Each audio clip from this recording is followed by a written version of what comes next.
ಅದೆಲ್ಲ ಆಮೇಲೆ ಹೇಳ್ತೀನಿ. ಫಸ್ಟ್ ಬಾವನ್ ಬಿಡಿಸ್ಕೊಂಡ್ ಬರೋ ವ್ಯವಸ್ಥೆ ಮಾಡ್ಬೇಕು. ಅಜಿತ್, ಏನು ಲೇಟೆಸ್ಟ್ ಅಪ್ಡೇಟ್?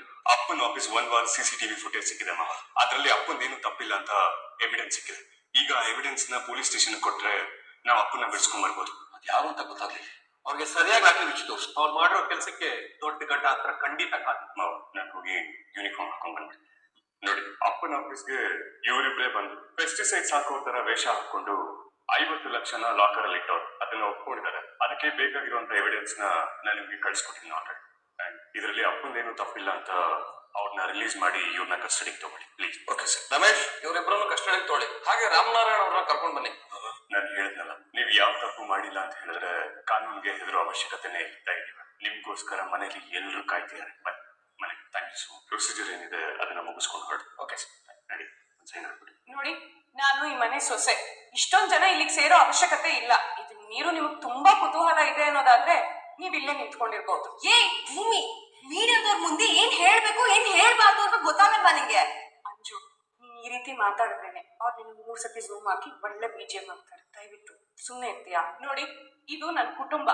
ನಮ್ಮ ಮಾವ ಅರೆಸ್ಟ್ ಆಗಿದ್ದಾರೆ. ವಿಷಯ ಏನಿದೆಯೋ ಅಷ್ಟು ಮಾತ್ರ ಬರೆದ್ರೆ ಸಾಕು. ಹಾಗೆ ನಿಮ್ಗಳ ಪ್ರಕಾರ ನಮ್ಮ ಮಾವ ತಪ್ಪು ಮಾಡಿದ್ದಾರೆ ಅಂದ್ರೆ ರಾಮನಾರಾಯಣ್ ಅವರು. ಅದನ್ನ ನೀವ್ ಜನಕ್ ಪ್ರೂವ್ ಮಾಡಕ್ ಹೋಗ್ಬೇಡಿ. ಪಾಪ, ಏನು ತಪ್ಪು ಮಾಡದೆ ಇರೋ ನಮ್ಮ ಮಾವಂಗೆ ಶಿಕ್ಷೆ ಆಗುತ್ತೆ ಅಂತ ಜನಗಳಿಗೆ ತಪ್ಪ ಮಾಹಿತಿ ಕೊಡೋದಕ್ ಹೋಗ್ಬೇಡಿ. ನಾವೇನ್ ಕೇಳಿದ್ವಿ ಅಂತ ನೀವ್ ಈಗ ಮಾತಾಡ್ತಿದ್ದೀರಾ? ಡ್ಯೂಟಿ ಅವರ್ಸ್ ಅಲ್ಲಿ ದುಡ್ಡು ಇಟ್ಕೊಂಡು ರೆಡ್ ಹ್ಯಾಂಡ್ ಸಿಗಾಕೊಂಡಿರೋದಕ್ಕೆ ಪೊಲೀಸ್ ಅವ್ರು ಕರ್ಕೊಂಡು ಹೋಗಿರೋದು. ನೀವುಗಳು ಪ್ರಶ್ನೆ ಮಾಡ್ತಿಲ್ಲ, ತೀರ್ಮಾನ ಕೊಡ್ತಿದ್ದೀರಾ.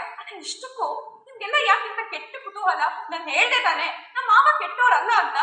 ಯಾವ ಕಳ್ಳ ತಾನೆ ನನ್ ಕಳ್ಳ ಅಂತ ಒಪ್ಕೋತಾನೆ? ಸರ್, ನಿಮ್ಗೆ ಏನ್ ಗೊತ್ತು ಅಂತ ನೀವ್ ಈ ರೀತಿ ನಮ್ಮ ಮಾವನ ಬಗ್ಗೆ ಕೆಟ್ಟದಾಗ ಮಾತಾಡ್ತಿದ್ದೀರಾ? ದಯವಿಟ್ಟು ಏನೇನೋ ಮಾತಾಡೋದಕ್ ಮುಂಚೆ ಸತ್ಯನ ತಿಳ್ಕೊಳ್ಳಿ. ನಾವೆಲ್ಲ ತುಂಬಾ ಒಳ್ಳೆಯವರಂತ ಹೇಳೋರೇನೆ ಇಂತ ಕೆಟ್ಟ ಕೆಲಸ ಮಾಡೋದು. ಸಾಕು ಸಾಕು, ನಿಲ್ಸಿ. ಇನ್ ಒಂದೇ ಒಂದ್ ಮಾತು ನಮ್ಮ ಮಾವನ ಬಗ್ಗೆ ಮಾತಾಡಿದ್ರು ಇಲ್ಲಿ ನಡೆಯೋದೇ ಬೇರೆ. ಒಬ್ಬ ಕೆಟ್ಟ ವ್ಯಕ್ತಿಗಿಂತ ಒಬ್ಬ ಒಳ್ಳೆ ವ್ಯಕ್ತಿ ನಿಟ್ಟುಸಿರು ಸಾಕು ನಿಮ್ಮನ್ನ ಭಸ್ಮ ಮಾಡೋದಕ್ಕೆ. ನೋಡಿ, ನೀವೊಬ್ರ ಬಗ್ಗೆ ಬರಿತಾ ಇದ್ದೀರಾ ಅಂದ್ರೆ ಯಾರ್ ಬಗ್ಗೆ ಬರಿತಾ ಇದ್ದೀರಾ, ಏನ್ ಬರಿತಾ ಇದ್ದೀರಾ ಅನ್ನೋ ಪ್ರಜ್ಞೆ ಇಟ್ಕೊಳ್ಳಿ. ಅಲ್ಲ, ನೀವ್ ಇಷ್ಟು ಜನ ಇಷ್ಟೊಂದೆಲ್ಲ ಮಾತಾಡ್ತಿದ್ದೀರಲ್ಲ, ನಮ್ಮ ಮಾವನ ಬಗ್ಗೆ ಏನ್ ಗೊತ್ತು ನಿಮ್ಗೆ? ನೋಡಿ, ಅವ್ರೊಬ್ಬ ಆದರ್ಶಗಳನ್ನ ಪಾಲನೆ ಮಾಡ್ಕೊಂಡಿರೋ ಅಂತ ವ್ಯಕ್ತಿ. ತಪ್ಪಾದಾಗ ಅದನ್ನ ಖಂಡಿಸೋ ಅಂತ ವ್ಯಕ್ತಿ. ಅಷ್ಟಿಲ್ಲದೆ ಅವರು ಒಬ್ಬ ಪೊಲೀಸ್ ಆಫೀಸರ್ ತಂದೆ ಆಗ್ತಿರ್ಲಿಲ್ಲ. ಇಷ್ಟೆಲ್ಲ ನಾನು ನಮ್ಮ ಮಾವನ ಬಗ್ಗೆ ಮಾತಾಡಿದ್ರು ನಿಮ್ಗೆ ಅರ್ಥ ಆಗಿಲ್ಲ ಅಂದ್ರೆ ನಾನ್ ಮಾತಾಡಿ ಪ್ರಯೋಜನನೇ ಇಲ್ಲ. ಏನ್ ಮೇಡಮ್ ಹಂಗಂದ್ರೆ? ಇಷ್ಟೇ ವಿಷಯ, ನೀವೆಲ್ಲರೂ ಸ್ವಲ್ಪ ಸರಿಯಾಗಿ ಕೇಳಿಸ್ಕೊಳ್ಳಿ. ದೇಶದಲ್ಲಿ 108 ಸಮಸ್ಯೆ ಇದ್ರು ಅದ್ರ ಬಗ್ಗೆ ನೀವ್ ಯಾರು ತಲೆನೇ ಕೆಡ್ಸ್ಕೊಳಲ್ಲ. ಅದೇ ಒಂದು ದೊಡ್ಡ ಕುಟುಂಬದಲ್ಲಿ ಏನೋ ಆಗ್ತಿದೆ ಅಂದ್ರೆ ಈ ಸಕ್ಕರೆ ಗಿಡವೇ ಬಂದ್ಬಿಡುತ್ತಲ್ಲ, ಆ ರೀತಿ ಬಂದ್ಬಿಡ್ತೀರಾ. ವ್ಯಕ್ತಿ ಬಗ್ಗೆ, ವ್ಯಕ್ತಿತ್ವದ ಬಗ್ಗೆ ಪೂರ್ತಿ ತಿಳ್ಕೊಳ್ದೆ ಅವ್ರ ಜೀವನದಲ್ಲಿ ಕಪ್ಚಿಕ್ಕೆ ಇಡೋ ಅಂತ ಪ್ರಯತ್ನ ಮಾಡ್ಬೇಡಿ. ಅದನ್ನ ನೀವ್ ಮಾಡಿದ್ರೆ ಅವ್ರ ಸೊಸೆ. ನಾನು ಈ ಭೂಮಿ ಸುಮ್ನೆ ಇರೋದಿಲ್ಲ. ಮಾತಾಡಿರೋ ಒಂದೊಂದು ಪದಕ್ಕೂ, ಬರ್ದಿರೋ ಒಂದೊಂದು ಅಕ್ಷರಕ್ಕೂ ಅದ್ ಎಷ್ಟು ದುಬಾರಿ ಅನ್ನೋದನ್ನ ನಾನ್ ತೋರಿಸ್ತೀನಿ. ದಯವಿಟ್ಟು ನಮ್ಮನೆ ಗೇಟ್ ಆ ಕಡೆ ಇದೆ, ನೀವೆಲ್ಲರೂ ಅಲ್ಲೇ ಇರಿ. ನಮ್ಮ ಯಜಮಾನ್ರು ಬಂದ್ಮೇಲೆ ನಿಮ್ಗೆ ಏನೇನ್ ಮಾಹಿತಿ ಬೇಕೋ ಎಲ್ಲಾನು ಅವರೇ ಕೊಡ್ತಾರೆ. ಸರ್, ಇದ್ರ ಬಗ್ಗೆ ನೀವೇನ್ ಹೇಳ್ತೀರಾ ಸರ್? ನೋಡಿ, ಈಗ ನಮ್ಮ ತಂದೆದು ಯಾವ್ದೇ ತರ ತಪ್ಪಿಲ್ಲ ಅಂತ ಹೇಳಿ ಪ್ರೂಫ್ ಸಿಕ್ಕಿದೆ. ಆ ಆಧಾರದ ಮೇಲೆ ಅವರು ಮನೆಗೆ ಬಂದಿದ್ದಾರೆ. ದಯವಿಟ್ಟು ಈ ವಿಚಾರನ ಇಲ್ಲಿಗೆ ಬಿಟ್ಬಿಟ್ರೆ ಒಳ್ಳೇದು. ಹೋಗಿ ನಿಮ್ಗೆ ಅರ್ಥ ಆಗುತ್ತೆ. ಇನ್ನ ಸೊಸೆ ಅಂತ ಹೇಳ್ಕೊಳಕ್ಕೆ ತುಂಬಾ ಖುಷಿ ಆಗುತ್ತೆ ರೀ. ನಿಮ್ಮಂತ ಒಳ್ಳೆ ಮನ್ಸಿರೋರ್ಗೆ ಬೇಕು ಅಂತ ಈ ರೀತಿ ಇಷ್ಟೆಲ್ಲ ನೋವು ಕೊಟ್ಟಿದಾರಲ್ಲ, ಆ ದೇವ್ರ ಖಂಡಿತ ಅವ್ರಿಗೆ ಒಳ್ಳೇದ್ ಮಾಡಲ್ಲ ರೀ.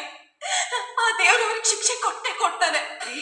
ಒಂದ್ ಮಾತು ರೀ, ಈ ಹಿಂದೆ ಪ್ರಾಣ ವಿಚಾರದಲ್ಲಿ ಅವಮಾನ ಆಯ್ತು ಅಂತ ಪ್ರಾಣ ಕಳ್ಕೊಳ್ಳೋದಕ್ ಹೋಗಿದ್ರಿ. ಪ್ಲೀಸ್ ರೀ, ಈ ಸಲ ದುಡ್ಗೆ ಆ ರೀತಿ ನಿರ್ಧಾರ ಮಾಡ್ಬೇಡಿ.